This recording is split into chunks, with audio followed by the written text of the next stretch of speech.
के लिए मैं यहां आया हूं।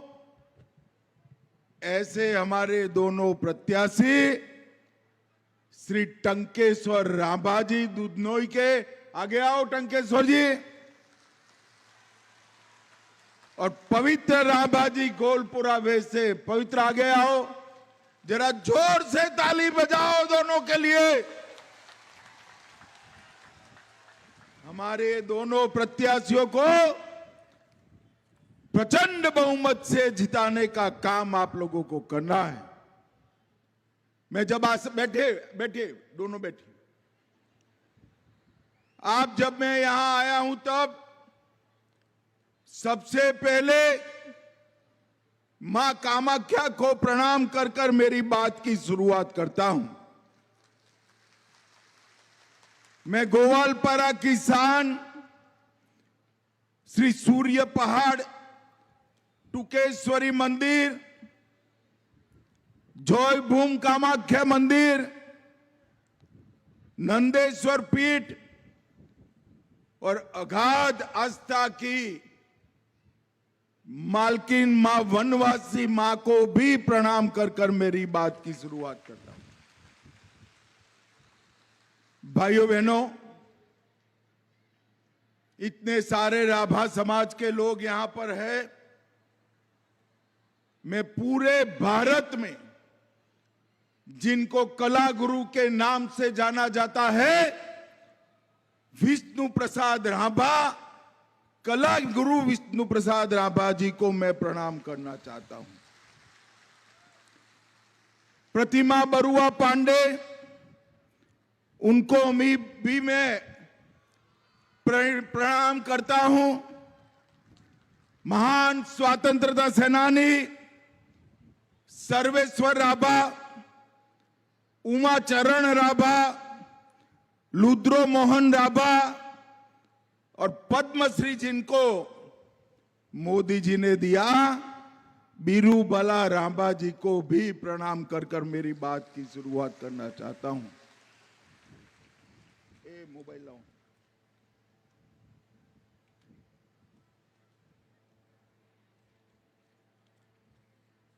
भाइयों बहनों, ये मिनी आसाम है, जनजातियों का प्रदेश है। यहां राभा, बोडो, हाजोंग, बनाई, कोच और चाय बागान के मेरे श्रमिकों से बना हुआ प्रदेश है। ये सभी लोगों को मैं प्रणाम कर कर मेरी बात की शुरुआत करना चाहता हूं। एक कांग्रेस पार्टी ने आज आकर यहां चुनाव लड़ने आते हैं, कभी जनजातियों के कल्याण की बात नहीं करी। 75 साल हो गए थे, मगर कभी कोई भी आदिवासी महिला को राष्ट्रपति उन्होंने नहीं बनाया। केवल मोदी जी ने हमारी बहन द्रौपदी मुर्मू जी को महामहिम द्रौपदी मुर्मू बनाने का काम हमारे नेता नरेंद्र मोदी जी ने किया है। मोदी जी ने आदिवासी समाज के कल्याण का बजट कांग्रेस के जमानों से, आजादी से 2013 तक आदिवासी समाज के विकास का बजट 25,000 करोड़ था। कितना था भाई? जोर से बोलो दीदी लोग, जोर से बोलो, कितना था? जोर से बोलो, कितना? 25,000 करोड़। मोदी जी ने इसको बढ़ाकर 1,38,000 करोड़ करने का काम हुआ। और देश भर के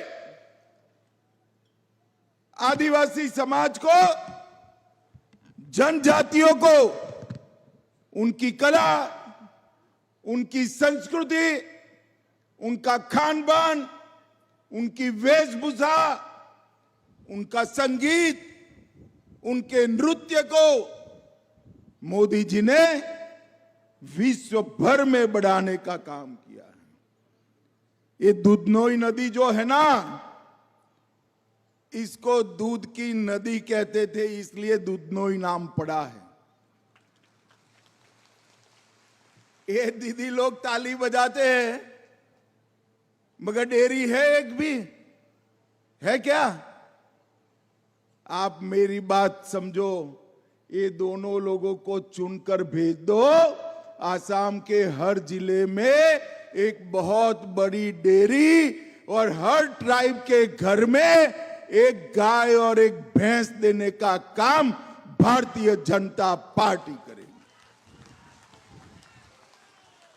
और ये सिर्फ वादा नहीं है, मैं सहकारिता मंत्री हूं, मैं आपको कहने आया हूं, हर ट्राइब की हर माता के घर में एक गाय और एक भैंस देने का काम ये भारतीय जनता पार्टी की सरकार करेगी।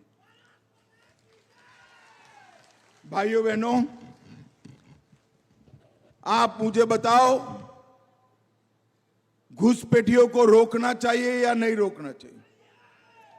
अरे जोर से बोलो, रोकना चाहिए या नहीं रोकना चाहिए? अभी हमारे मेघालय में चुनाव था, गारो हिल पर, वहां हिंसा हो गई। क्यों हिंसा हो गई? कि बोली बाली गारो महिलाओं को फंसाकर एक घुसपैठिए शादी कर कर हिल काउंसिल का कब्जा लेने चाहते थे। एक कांग्रेस पार्टी ने असम को घुसपैठियों का अड्डा बनाया। वो दिन दूर नहीं, अगर फिर से उनकी सरकार आएगी तो हमारे ट्राइब के बीच में भी घुसपैठिए घुसेंगे। आप चाहते हैं घुसपैठिए घुसे? जरा जोर से बोलो, चाहते हैं? क्या कांग्रेस पार्टी रोक सकती है? आप फिर से एक बार, तीसरी बार भारतीय जनता पार्टी का सरकार बनाइए। अगली बार मैं आऊंगा तब चुन चुन कर घुसपैठियों को वापिस भेजने का काम ये भारतीय जनता पार्टी की सरकार करेगी। हमने 2 बार सरकार बनाई, सारे घुसपैठिए चिन्हित कर रखे हैं। समय थोड़ा कम हो गया, 5 साल दे दो, चिन्हित किए हुए घुसपैठिए को चुन चुन कर हम निकाल देंगे, चुन चुन कर निकाल देंगे। भाइयों बहनों, गोलपारा की 4 सीटें भारतीय जनता पार्टी को देना है। ये हमारे पूरे क्षेत्र को, पूरे असम को कांग्रेस ने अशांत क्षेत्र बनाकर रखा। असम के युवाओं की मौत पर कांग्रेस ने राजनीतिक रोटियां सेकी। 19 से 24 में हमने असम में समझौता किया, बोडो का समझौता किया, कार्बी आंगलोंग का किया,